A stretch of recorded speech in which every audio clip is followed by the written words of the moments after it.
फरीदाबाद से सरकार के खिलाफ विरोध की एक बड़ी चिंगारी भड़क उठी है।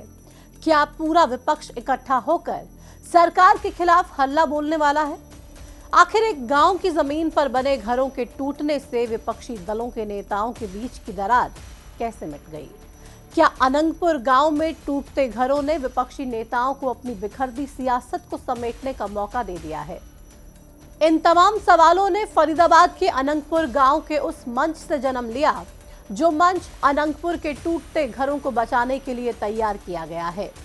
13 जुलाई को जब इसी मंच पर महापंचायत हुई तो हरियाणा के तमाम विपक्षी पार्टियों के दिग्गज नेता यहां पर पहुंचे। जिस तरह किसान आंदोलन के समय कभी विपक्षी पार्टियों के नेता एक मंच पर दिखाई देते थे, ठीक वैसी ही तस्वीर यहां पर भी देखने को मिली। मुद्दा भले ही लोगों के टूटते घरों को बचाना था, लेकिन मकसद शायद सिर्फ अपनी अपनी सियासत को चमकाना। तो चलिए आज की इस वीडियो में हम जानते हैं कि अनंगपुर गांव में हुई महापंचायत में क्या फैसला हुआ और आगे इस मुद्दे पर क्या होने वाला है। करीब 1 महीने से फरीदाबाद में वन विभाग और नगर निगम की ओर से अवैध रूप से बने घरों को तोड़ा जा रहा है। वन विभाग में तोड़फोड़ की जो लिस्ट बनाई है उसमें तकरीबन 6000 से ज्यादा घर शामिल हैं और इन्हीं घरों में फरीदाबाद के अनंगपुर गांव के लोगों के घर भी हैं। इस अनंगपुर गांव में जब तोड़फोड़ के लिए प्रशासन का बुलडोजर पहुंचा तो लोगों ने विरोध किया, लेकिन इस विरोध का असर प्रशासन पर रत्ती भर भी नहीं हुआ। लिहाजा बुलडोजर से लोगों के घरों को गिराने की कार्रवाई को शुरू कर दिया गया। 3-4 लोगों के घर टूटे तो ग्रामीणों का गुस्सा फूटा और फिर हुआ जोरदार हंगामा। ग्रामीणों ने गांव में घुसे अधिकारियों पर पथराव कर दिया और फिर गांव में भारी पुलिस फोर्स तैनात कर दी गई। यहीं से विरोध की चिंगारी ने जन्म लिया और गांव वाले धरने पर बैठ गए। मामले ने जब सियासी एंगल लिया तो गांव से उठी ये चिंगारी पूरे प्रदेश में आग की तरह सुलगने लगी। लिहाजा अनंगपुर गांव के लोगों ने अपने टूटते घरों को बचाने के लिए एक बड़ा मंच तैयार कर लिया। अब वक्त आ गया था सरकार को अपनी मांगे बताने और उन्हें मनवाने का। इसके लिए 13 जुलाई को अरावली के सूरजकुंड गोल चक्कर पर एक महापंचायत का आयोजन किया गया। इस महापंचायत में कई बड़े फैसले लिए गए।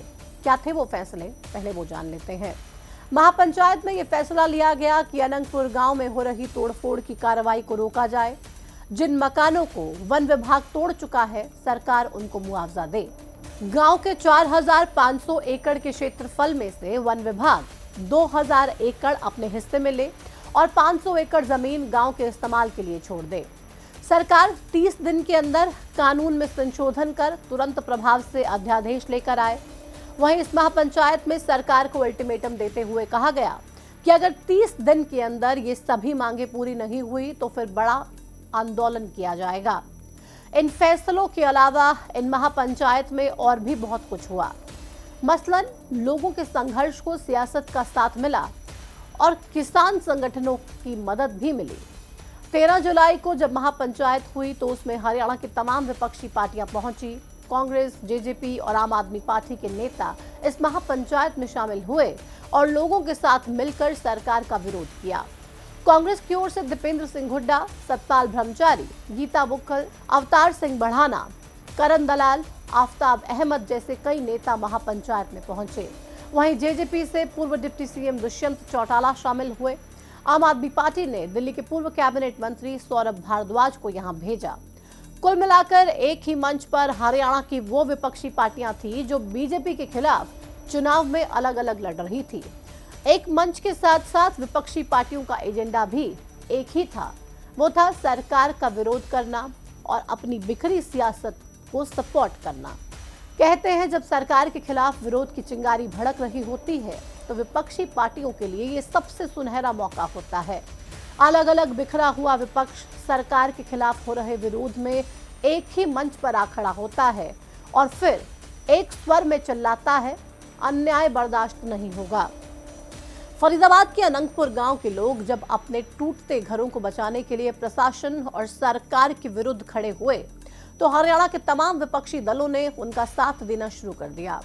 लिहाजा अब ये मामला न सिर्फ अनंगपुर के लोगों के टूटते घरों को बचाने का रह गया, बल्कि विपक्ष को सियासत में जिंदा बनाए रखने के लिए भी जरूरी हो गया। ऐसे में सवाल ये उठता है कि क्या अनंगपुर के गांव के लोगों के घर बच जाएंगे या फिर कुछ दिनों की सियासत के बाद लोगों को उनके हाल पर छोड़ दिया जाएगा। सवाल ये भी है कि क्या सरकार इन लोगों के घरों को तोड़ने से वन विभाग को रोकेगी या सुप्रीम कोर्ट के आदेश के अनुसार वन विभाग का बुलडोजर चलता रहेगा। खैर, जो भी होगा हम आपको पल पल की अपडेट देते रहेंगे। बाकी अगर आपको अनंगपुर गांव के बारे में जानना है और पूरे मामले को ज्यादा गहराई से समझना है तो हमारी पिछली वीडियो आप देख सकते हैं, जिसमें हमने अनंगपुर गांव के इतिहास और इस पूरे विवाद के बारे में विस्तार से जानकारी दी थी। फिलहाल इस वीडियो में इतना ही। नमस्कार।